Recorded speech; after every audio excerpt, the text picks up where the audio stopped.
We're here with coaches Ernie and Anto to discuss the Suzuki Cup semi-finals against Singapore. And really it's a question of what happened for the Asgals. What went wrong, what didn't quite come off, and how didn't they reach their game plan? Coach Ernie, first of all, from your perspective, from looking at it as a coach, how were the Philippines shut out of the game? Well, obviously we're disappointed because we didn't win. We could have, if we scored and it would have tied the game, then we would have advanced. But I think we were a little bit more organized in previous games. What I saw from what I watched is it was more of individual efforts instead of group efforts. Yeah. And you could see that Singapore started to park the bus, and we were still kind of forcing the ball inside when we could have at least opened it up a little bit more wider. And we had big players, so we could have swung the ball inside, and I think we could have had more chances that way. And as Coach Ernie says, it was only one goal that was needed for the Philippines to get the away goal. How much of an impact did that have on it? Just looking at it as they only needed one goal, how could they not quite reach that attacking prowess that they've had in previous games? Personally, I think that still in attack, we lack that fluidity in movement. Unlike if you watch Thailand, Vietnam, and the other big Southeast Asian countries, how they move the ball, they're very. You could sort of say they're very well drilled, and that goes when the team has really prepared for a very long time, and they have players who are playing together for a lot of matches. But in our case, we don't have that luxury because we have players from abroad and they only joined the team like 2-3 days before the game. So it's expected. So I think that's one disadvantage that we have. And then in the second half, Singapore started, as you said, parking the bus, and we lacked the movements up front, the cuts, combination plays to break their defense. So I guess that's what contributed to us not scoring any goals. And early in the year, Singapore played the Philippines twice before in friendlies. I think it was in September and November. Both times the Philippines managed to beat them 2-0 and 1-0. How different is it really compared from friendlies to the real competitions? Because that was the first time that the Philippines had ever beaten Singapore, and they did it twice within the space of a couple of months before facing them twice more in the semi-finals. How much of a big difference is it from friendlies to the actual competition itself? Expectation. Yeah. You expect them to, get results. In friendlies, you can experiment more with your style, with the coaches, with substitutions and everything. Now, when you're in the tournament itself, then you're limited to 3 subs. You're limited to doing certain things, and that will, in a way, handicap some of your game plans. And in this case, I kind of feel like once that happened, especially in the second half, like Anto was saying, we lacked the movement up front. We were more waiting for something to happen instead of trying to create something.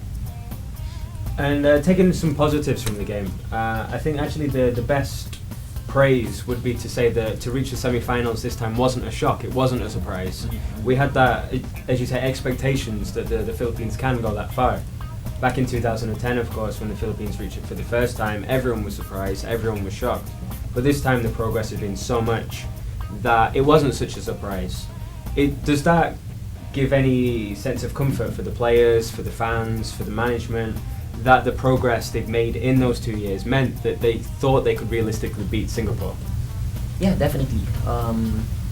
The mood in the team was very positive. They were very confident of beating Singapore. We've prepared for a very long time. We got the players that we needed, and then we beat Singapore twice. Although, as we just spoke about, friendly matches are different, but in terms of giving you that extra boost and confidence, the team has that. Yeah. And yeah, we went into the game, into the semi-final, both legs, very confident that we would take both matches. And looking into the positives again, one clear positive throughout the tournament was the strength of the Philippine defence, because they tied Thailand for the best defensive record in the competition with only 3 goals conceded, but they beat them in terms of the number of clean sheets because they got 3 clean sheets throughout the competition. How much has the team improved in that respect, do you think? Oh, tremendous! Because now the bar has been set, and it's a lot higher than 2010. You can see not just the expectation of management, the coaches, and the players, but also the fans. Yeah. We always expect the Philippines to win now, and good or bad, it's it's kind of difficult also because once we have a setback, and this is just a setback, then some people are disappointed. But overall, if you look at how they've been trending since 2010, they've been trending up.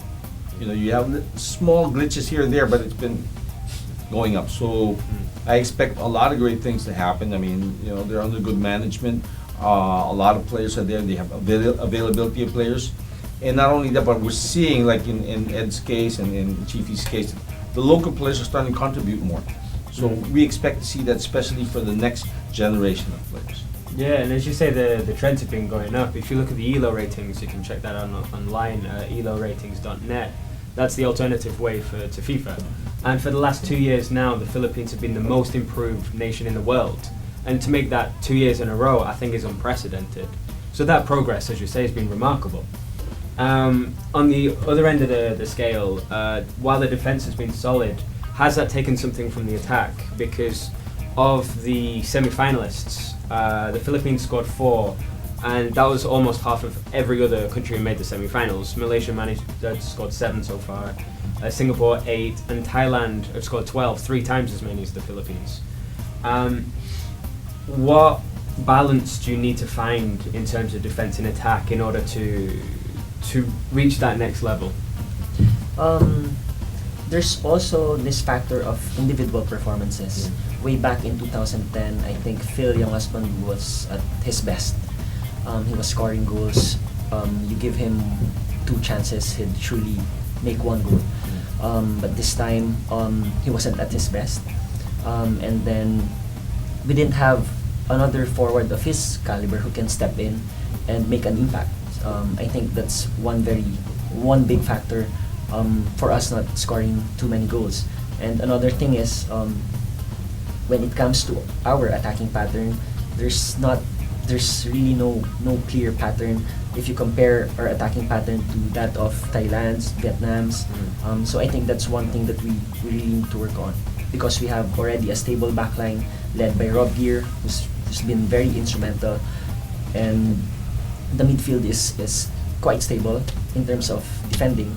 So we need that push from up front to score more goals.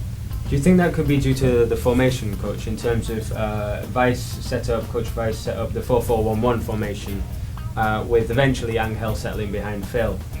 But aside from the formation as well, the players were scouted beforehand. The Philippines weren't coming as a surprise, and you could really see that in the way that in the second leg, Phil had I think 5 fouls on him in the first 15 minutes.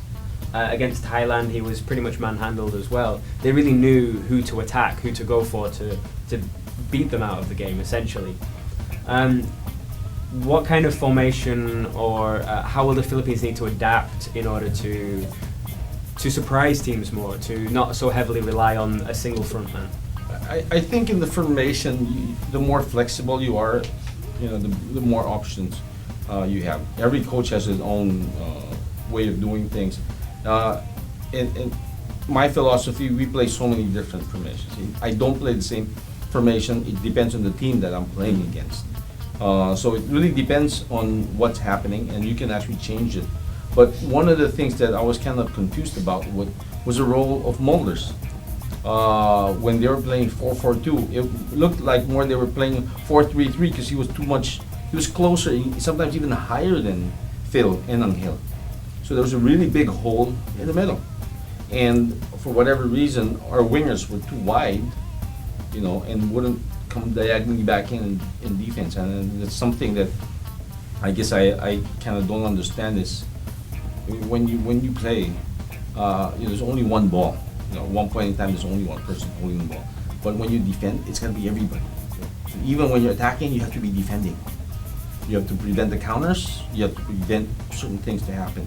And I think that's one of the things we kind of took for granted, in this game, which I feel Singapore took advantage of. And as I said earlier, I think maybe the best praise perhaps to give about this is that we're looking at this kind of disappointed.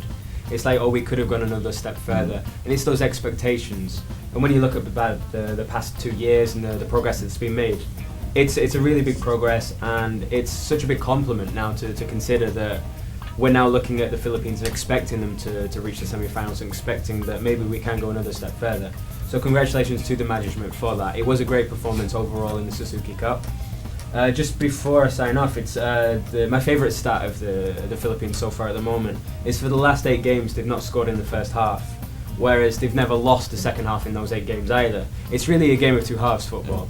And so we'll be looking now at how Coach Pai, Stan Palami, how everyone looks to tweak and make the right balance with the team back into 2013. We'll discuss that later on.